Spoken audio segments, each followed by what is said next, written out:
Hello friends, મારી YouTube channel જલપાઝ રેસીપીમાં તમારું સ્વાગત છે।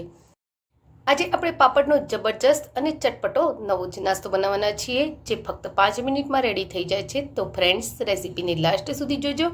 રેસીપી ગમે તો વિડીયોને લાઈક અને શેર કરજો।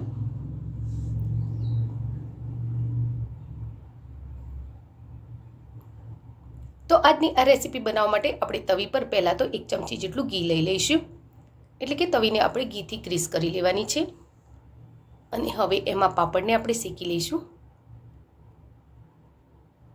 તો પાપડ વધારે બળે નહીં કે કાચો ન રહે એ રીતે એને ફેરવીને આપણે શેકવાનો છે। તમારે એને ઘી નાખ્યા વગર એમનેમ શેકવો હોય તો પણ શેકી શકો છો, પણ ઘી નાખીને શેકવાથી પાપડનો ટેસ્ટ બમણો થઈ જાય છે। તો બસ આ રીતે એને ફેરવી અને આપણે એકદમ સરસ શેકી લેવાનો છે।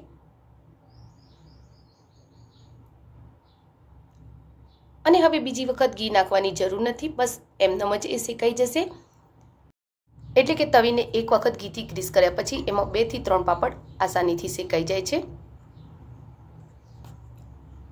તો ફ્રેન્ડ્સ, તમે જો મારી ચેનલ પર નવા હોય અને હજુ સુધી મારી ચેનલને સબસ્ક્રાઇબ ન કરી હોય તો કરી લેજો।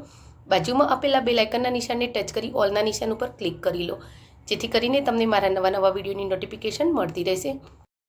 તો બસ આ રીતે આપણે બધા જ પાપડને પલટાવી સારી રીતે બધી બાજુથી શેકી લઈશું। તો મેં અહીં 6 પાપડને શેકી રેડી કરી લીધા છે। હવે આપણે એને ચૂરી રેડી કરીશું। તો બાઉલમાં આ રીતે એને ભાગી અને એની ચૂરી બનાવી લઈશું।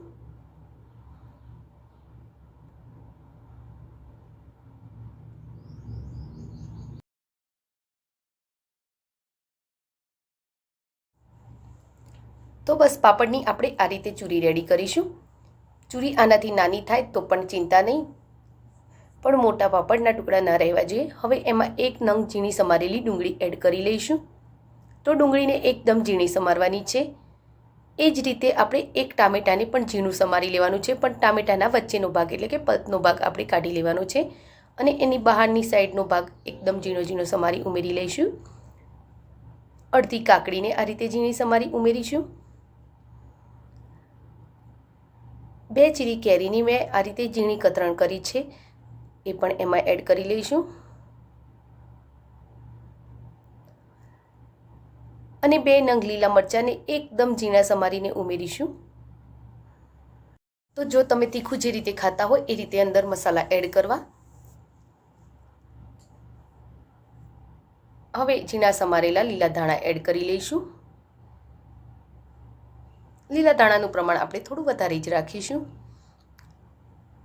હવે એમાં સૂકા મસાલા એટલે કે અડધી ચમચી શેકેલું જીરું, અડધી ચમચી સંચળ, અડધી ચમચી લાલ તીખું મરચું, અડધી ચમચી ચાટ મસાલો અને અડધા લીંબુનો રસ એમાં નીચોવી લઈશું।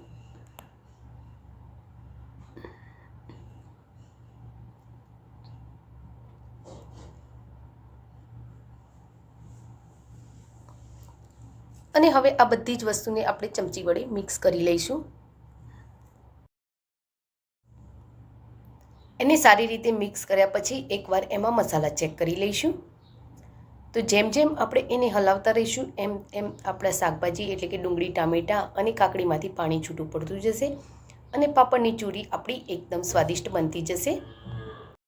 અને સારી રીતે મિક્સ કર્યા બાદ એને આપણે સર્વ કરી લઈશું। તો આ આપણો 5 મિનિટમાં રેડી થઈ જાય એવો પાપડનો નાસ્તો તૈયાર છે, જે ખાવામાં એકદમ સ્વાદિષ્ટ અને ચટપટો લાગે છે। અને નાસ્તાને સર્વ કર્યા બાદ આપણે ઉપરથી એમાં ઝીણી સેવ ભભરાવી લઈશું। સેવને પાપડ અને મસાલા સાથે મિક્સ કરીને તમારે નાસ્તામાં સર્વ કરવી હોય તો પણ કરી શકો છો। તો ફ્રેન્ડ્સ, આજની આ રેસીપી તમને કેવી લાગી એ કોમેન્ટ બોક્સમાં જરૂરથી લખજો। રેસીપી ગમી હોય તો વિડીયોને લાઈક અને શેર કરજો। Thank you for watching my video. જય શ્રી કૃષ્ણ।